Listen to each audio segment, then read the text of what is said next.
नमस्कार बच्चों, मैं गौतम सर स्वागत करता हूं तुलसी केमिस्ट्री क्लासेस में। बच्चों, आज की वीडियो में हम लोग जानेंगे क्लास 12th की बायोलॉजी का चैप्टर नंबर फर्स्ट पुष्पपात में लैंगिक जनन का पार्ट नंबर 6। इस वीडियो में हम लोग जानेंगे पराग कण का वर्तकाग्र पर अंकुरण किस प्रकार होता है। तो बिना समय गवाए आइए जानते हैं। देखिए, पराग कण का वर्तकाग्र पर किस प्रकार अंकुरण होता है, कैसे पराग नलिका बनती है, कैसे नर युग्म को उद्भिद का विकास होता है, इस चीज को ध्यान से समझते हैं। देखो, जैसे ही पराग कण वर्तकाग्र पर पहुंचता है तो वर्तकाग्र पर उपस्थित शर्करा और नमी को अवशोषित करके फूल जाता है, जिससे इसका अंतःचोल जनन छिद्र द्वारा पराग नलिका के रूप में बाहर आ जाता है और पराग कण अंकुरित हो जाता है। पराग कण में से पराग नलिका के रूप में जो अंकुर निकलता है, इसी को बोलते हैं पराग कण का अंकुरण। एक बार फिर से देखते हैं।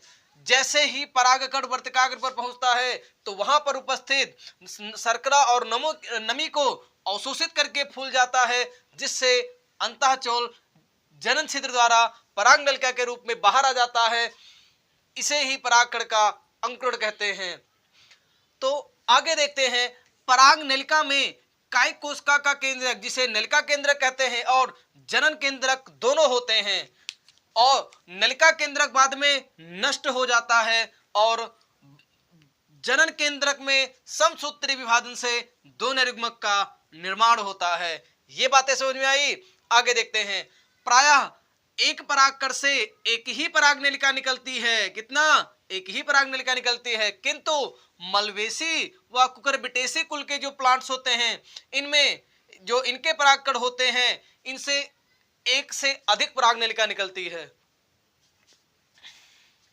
तो बच्चों, स्क्रीन पर इसका चित्र आ रहा होगा, उसे ध्यान से समझें और ध्यान से जानें। तो बच्चों, स्क्रीन पर इसका चित्र आ रहा होगा, उसे ध्यान से देखें, ध्यान से समझें। आइए जानते हैं पराग नलिका का मार्ग क्या होता है। देखो बेटा, पराग नलिका वर्तिका से होती हुई बीजांड की तरफ गति करती है। किसकी ओर? चित्र में ध्यान से देखिएगा, आपको चित्र में दिख रहा है कि पराग नलिका जो है वो वर्तिका से होते हुए बीजांड की ओर गति कर रही है। किसकी ओर? बीजांड की ओर गति कर रही है। ध्यान से देखिएगा इसको। और पराग नलिका वर्तिका और वर्तिकाग्र में रास्ता बनाने के लिए एक एंजाइम का यूज करती है, एक एंजाइम का स्रावण करती है, पेक्टोनेज एंजाइम। कौन सा एंजाइम?